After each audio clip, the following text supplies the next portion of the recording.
My brothers, my nakama yang masih belajar mahupun yang telah bekerjaya. Kalau sebelum ni korang just beli t-shirt One Piece je kan, dan beli t-shirt dapat t-shirt je. But hari ni aku nak buka peluang kat korang seluas-luasnya. Di mana? IG Shop Skoverto Hub, Malaysia #1 anime merchandise, menawarkan t-shirt Mugiwara Edition, yang mana kalau korang beli satu helai percuma stiker, beli dua helai percuma keychain dan stiker, beli tiga helai percuma stiker, keychain, frame. Dan tak cukup dengan itu, untuk warga Semenanjung korang akan dapat postage percuma dengan pembelian 3 helai ke atas. Jangan cakap abang lupa dekat warga Borneo, korang pun berpeluang untuk mendapat free gift yang sama dan free postage untuk korang juga dengan pembelian 4 helai ke atas. Cepat guys, get it now dan cargas, sebab this Mugiwara Limited Edition ini hanya akan dibuka sampai 25 Oktober sahaja. Lepas ni kita dah tak offer dah, ni bukan pre-order tau.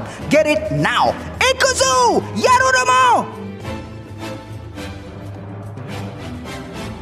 What up guys, Malaysia, Indonesia, Singapura, Brunei. Assalamualaikum, it's your boy Kimi Skoverto. Alright, dalam video ni siang-siang aku nak bagi tahu bahawa is a spoiler kepada korang yang tak baca manga dan kepada korang yang belum lagi baca manga chapter 1028 lah. Alright, so sepanjang Wano Arc ni, kalau korang perasan dari awal Luffy sampai hinggalah ke sekarang, sepertinya kita dapat lihat yang Oda nak bawa kepada kita sesuatu yang lebih besar. Yelah, kita ada Sanji dalam chapter ni yang kita akan borak panjang pasal dia lagi. Cyberpol, information yang kita dapat dari Rob Lucci, yang mana banyak yang perlu kita teliti. Makna tersirat dari dialog CP0 dengan Rob Lucci tu, even berkenaan dengan scene Momo dan Yamato sendiri pun memang sangat-sangat padu. Aku bukan nak cakap yang chapter 1028 ni yang terbaik, but this is one of my favorite chapter. Alright, sebelum kita proceed, special thanks to my Patreon and shout out kepada Apit Chelsea, Rizkian, Syazwan, Double N, Nazrul dan Yusuf Daniel. Don't forget to subscribe channel doang. Okay guys, alright,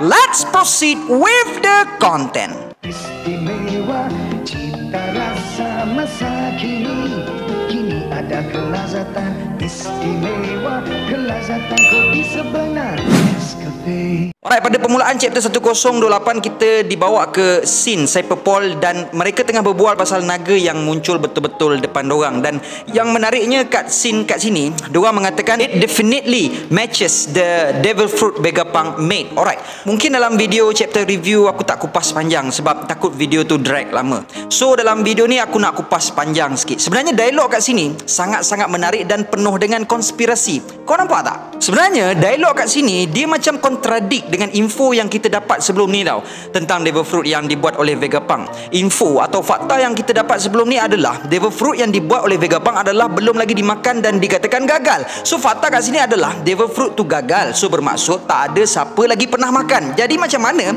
CP0 kat sini boleh cakap naga yang diorang nampak tu sama macam Devil Fruit yang Vegapunk buat? So kat sinilah yang menariknya. No, I mean untuk orang sehebat Oda takkan dia buat mistake kot. Unless sebenarnya Vegapunk tak buat hanya satu je Devil Fruit tu, but more than one. Dan diorang pernah tengok ada orang makan Devil Fruit yang Vegapunk tu buat dan berjaya transform jadi naga macam Momo, dan disebabkan itulah diorang tahu, sebab diorang dah nampak dah sebelum ni. So sebab itulah dalam chapter ni CP0 tu cakap yang naga Momo tu sama macam Devil Fruit yang Vegapunk buat. Aku tak rasa CP0 tahu yang Momo makan Devil Fruit Vegapunk tu dan tahu bentuk Devil Fruit Vegapunk tu macam mana. As at info yang kita ada, yes, kat Pang Hazard ada naga bernama Dragon Number 13 yang diberi nama sendiri oleh World Nobles, yang mana tugas naga tu diciptakan oleh Vegapunk untuk menjaga Pang Hazard. But apa yang menariknya kat sini, CP0 cakap dia nampak naga Momo dan naga Momo tu sangat mirip dengan Devil Fruit yang Vegapunk buat. So kat sini menjadi deny factor atau penafian, sebab Dragon Number 13 ni langsung tak sama dengan naga Momo.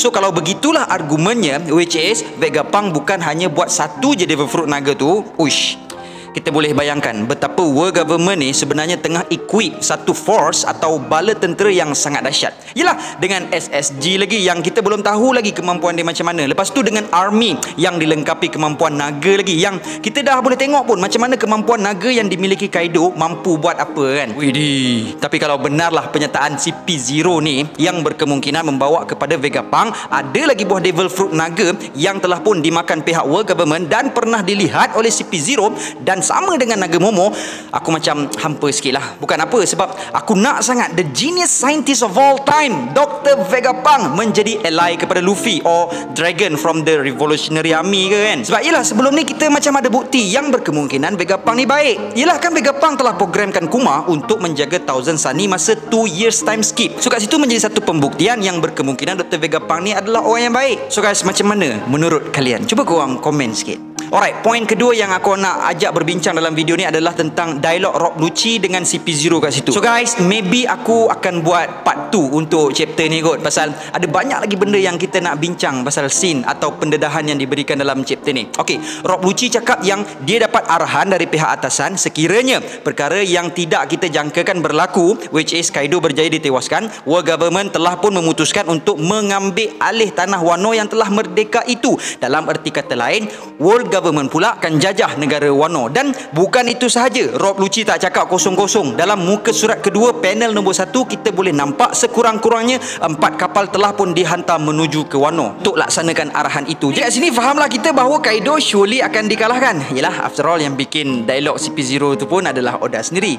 Tak adalah, yang CP0 ni pun satu duk buat tertanya-tanya pula ke barang kalian Luffy tewaskan Kaido. Kau sendiri pun dah boleh tengok kan kat percaturan kau dengan papan Go tu kan. Perang start dengan 30,000 lawan 5,400 dan sekarang jadi 12,000 lawan 8,000. So kat situ je korang dah boleh tengok peratusan besar yang Luffy boleh take down Kaido. Yelah, diorang underdog kot lawan 2 Emperor. Korang dulu pun masa 1 Yonko datang buat surprise visit tempat korang pun dah kucak-kacim. Ini 2 Yonko yang Luffy hadap dan result dia dah macam tu. Korang sendiri dah boleh tahu yang Luffy dan aliansi dia tu power. Tu belum dia seru Buster Call dia lagi tu kan.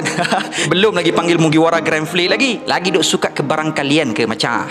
Alright, berkemungkinan cerita akan jadi macam ni tau. Dia ada 2 possibilities. Satu, pihak World Government datang pada saat Kaido belum pun dikalahkan lagi. Ataupun kedua, diorang datang dalam keadaan Kaido dah dikalahkan. Dan judging by the fact yang mana kita boleh tengok CP0 ada kat situ but still tidak bertindak, dan the fact yang kita boleh baca kat page nombor 1, panel nombor 3 dekat chapter 1028 kat sini. So kita boleh assume that possibility pertama itu mungkin tak akan berlaku. Mungkin even World Government dah sampai Wano, diorang akan tunggu kat pelabuhan sahaja. Sampailah CP0 yang di Onigashima tu bagi signal yang Kaido dah kalah, barulah diorang akan masuk. Yang berkemungkinan membawa kepada possibilities number 2. Dan keadaan di Onigashima ataupun keadaan Mugiwara Pirates dan aliansinya, kita sendiri boleh saksikan. First, Luffy tak kira sama ada dia menang atau kalah, Luffy mesti berada dalam keadaan yang sangat letih, fatigue yang teruk, lembik dan tak fit lagi untuk bertarung. Kita boleh tengok sendiri kot masa kat Enies Lobby lepas kalahkan Lucci, Luffy penat kau-kau punya. Kat Dressrosa pun sama, Luffy duduk atas ribaan Rebecca lepas dia berjaya kalahkan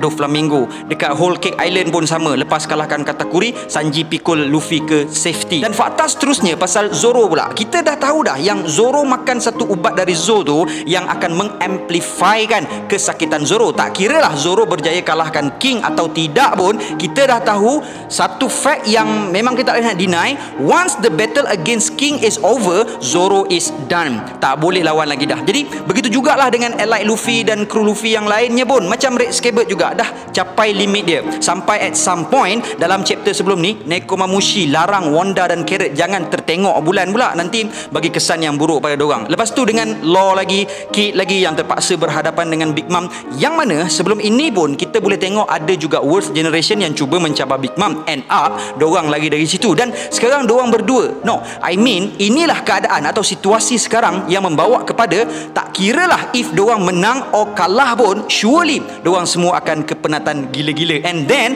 datang pula Marine, World Government, Cyberpol yang seolah-olah berada di semak seperti pemangsa yang menunggu-nunggu mangsa dia melemah dan terus menerkam dorang. Dan pada waktu inilah, in my point of view, arc Wano ini akan jadi sangat-sangat menarik. Dan pada waktu ini juga kita akan tertanya-tanya macam mana Mugiwara Pirates, Heart Pirate dan semua aliansi dorang lah, senang cerita kan, dapat meloloskan diri. Sebab surely dorang tak akan simpan-simpan lagi tenaga dan kudrat dorang untuk bertempur dalam perang kali ni. Even kita boleh tengok untuk Red Scabbard sendiri, tengok mantra Sunachi yang dorang baca masa nak serang hendap Kaido, meaning to say dorang memang all out. Dan ni kita belum cakap lagi soal anak-anak Big Mom kan. So kalau kita fikir-fikir balik, somebody atau sesuatu perlu berlaku atau datang untuk selamatkan Mugiwara dan his allies. Kalau korang tanya aku siapa, Tak lain dan tak bukanlah, kalau kita tengok secara realistiknya, Revolutionary Army mungkin akan datang. After all, diorang berperang dengan war government. Atau mungkin anak-anak Big Mom bertukar pihak juga, ada kebarangkalian dia dan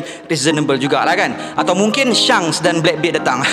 So sebab itulah aku cakap tadi, lepas Kaido kalah nanti, that is where Oda akan cuba hypekan balik Wano Arc ni dan cerita akan jadi semakin menarik. Sebab kalau kita tengok betul arc-arc yang sebelum ni kan, kalau Oda buat beginilah jalan cerita dia, this will be the most the hypest arc yang pernah kita saksikan. Dulu sebelum masa Wano ni start, kita semua speculate dan jangkakan yang nanti Shanks akan datang, Merin akan datang. Kan teori Momotaro tu, mungkin Sakazuki di Akainu, Borsalino de Kizaru dan Kuzan di Aokiji akan datang, the dog, the bird and the monkey, war government akan datang, revolutionary akan datang. So maybe kat sinilah yang menjadi penentunya. Tapi kalaulah Oda the Twister, the Odanism happen here, what we all expect tak berlaku. Tak ada siapa pun datang bantu Luffy lepas Luffy berjaya kalahkan Kaido dan World Government berjaya ambil alih Wano. Sebenarnya benda tu juga akan membuatkan jalan cerita Wano Arc ni menarik juga sebenarnya, sebab ini akan memberikan satu emosi kesedihan yang besar buat sidang peminat One Piece, which is apabila Luffy datang ke Wano dan dia gagal. Dan this will be even bigger twist dari Oda, sebab kalau kita tengok balik trend yang Oda berikan kepada kita macam straightforward je, macam Alabasta Arc, Mugiwara sampai kalahkan The Barak Work Syndicate dan bebaskan Alabasta. Macam Fishman Island Arc, Mugiwara Pirate sampai take down Horde dan bebaskan Pulau Fishman. Mugiwara sampai Dressrosa, selamatkan The Riku family dan merdekakan Dressrosa. But in Wano Arc is different. Mugiwara sampai Wano, berjaya kalahkan Kaido, but still fail untuk memerdekakan Wano. How about that, brother? Kan Oda ni suka buat macam tu, di mana dia dah setkan satu pattern dan kita semua percaya and yakin what will gonna happen next, then dia twist. This is the Odanism. Dan lepas tu dalam chapter 1028 tu juga kita ada satu lagi pendedahan besar, yang mana antara arahan pihak atasan juga adalah untuk capture Nico Robin. So guys, that is why I said aku tak boleh nak kupas panjang dalam chapter review dan only boleh cerita yang tersurat je dalam chapter review, sebab kalau aku nak analisis chapter tu ia akan jadi sangat-sangat panjang. So guys, aku stop kat sini dulu untuk analisis chapter 10